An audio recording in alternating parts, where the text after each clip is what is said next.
ګرانو کتونکو د نیډز ارګنایزیشن د سوري لاندې دغه زما پروګرام چې یوه مې پکې د ډیلیوري مسله درته روچته کړې وه. دویم دا چې زنانه جاب کوي په هسپتالونو کې،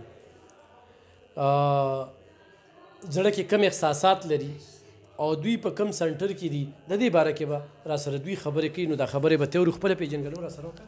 السلام علیکم، زما نوم نویده شمشاد دی، تلیسیمیا سنټر کې پبلک ریلیشن آفیسر یم. زموږ دا ریکویسټ دی چې زه ووایم چې دې ماشومانو ته بلډ کسان راشي موږ ته او ماشومانو ته بلډ ورکړي، بلډ ډونیشن وکړي. دې ماشومانو ته ډېر زیات تکلیف دی د بلډ، د دوی د پلارانو د دوی د موریانو نه چې څوک تپوس وکړي د دوی د زړه نه یو خدای خبر دی. زما دا ریکویسټ دی، زه وایم چې دې ماشومانو ته میاشت په میاشت بلډ ورکړی کېږي او دلته کسان د الله په رضا دپاره راځي او دوی ته بلډ ورکوي، نو ډېره ښه خبره ده. بل دا خبره چې دا ماشومان دي د ګل په شانتې، دې کې داسې کسان دي چې موږ دوی ته هره میاشت بلډ ورکوو. دې کې داسې کسان دي چې میاشت کې 2 پیرې ورکوو، میاشت کې 3 پیرې موږ دوی ته بلډ ورکوو. په دې کې موږ سره یو بابا هم دی، یو ماشومه هم ده چې هغې ته موږ یو ورځ بلډ ورکوو او یو ورځ نه ورکوو. نو زما دې ټولو تنګي ته او ډسټرکټ 400 دا تخواست دی چې تاسو راشئ او موږ سره بلډ ډونیشن وکړئ. دا ته چې تلیسیمیا د ماشوم به څنګه پته لګي؟ د تلیسیمیا ماشوم داسې پته لګي چې د هغې وجود دردونه کوي، په هغې باندې تبه راځي دې سره.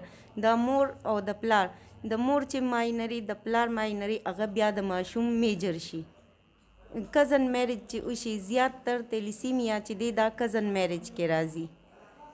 او زما دا خواست دی چې دې ماشومانو سره راشئ، امداد وکړئ. احتیاط پکار دی لکه رشتو کې چې دا رشتې کېږي، رشتو کې بس احتیاط داسې پکار دی چې تلیسیمیا کم چې مونږ په کزن میریج کې رشته جوړو نو هغې له پکار دی چې هغې میل او فیمیل دواړو ته مطلب الګ او جینۍ دواړو ته ټیسټ وکړي تلیسیمیا، چې آیا دې کې دا تلیسیمیا مرض شته یا نشته. که په دې کې دا مرض وي نو بیا موږ له پکار دی چې موږ بیا نه کوو هغه رشته. صحیح. ښه ګرانو کتونکو، د نیډز ارګنایزیشن د سوري لاندې چې ما تاسو ته کومه مسله مخې ته راوړله هغه دا ده چې په رشته یعنې رشته دار چې هغوی خپلو کې رشتې کوي نو هغوی د تلیسیمیا ټیسټ ضرور کوي، ځکه چې دا بیا معذورتیا هم پکې راځي که نه؟ او جی بالکل. کم چې لکه د مور او د پلار بلډ ګروپ یو ای، هغې کې یا تلیسیمیا یا معذوري پکې راشي.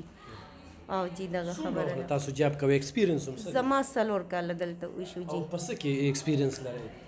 ایکسپیرینس خو ما ټیچنګ هم کړی دی په پهاړي علاقه کې 9 کاله، 2.5 کاله مې کمیونټي جاب کړی دی، بیا هغه ګورنمنټ شو هغې کې. او اوس نن 4 کاله وشو چې دې کې زه د 2017 نه زه دلته راغلی یم او دې ځای کې زه جاب کوم. رنګ مریضان مو لیدل؟ رنګ مریضان. او دغه نه احتیاطي ده د مور پلار د رشتو؟ دغه خبره ده. دا 6 اتیا ماشومان دي موږ سره. صحیح.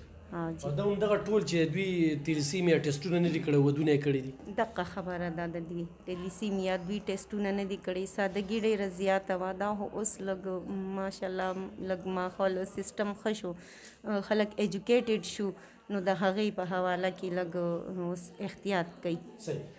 ګرانو کتونکو، دا مسله چې کومه موږ تاسو ته وړاندې کړه دا دغه ده چې تاسو رشتې کوئ او تاسو خپلو کې رشته دار یې، نو په دې کې احتیاط کوئ او تلیسیمیا ټیسټ ډېر ضروري کوئ.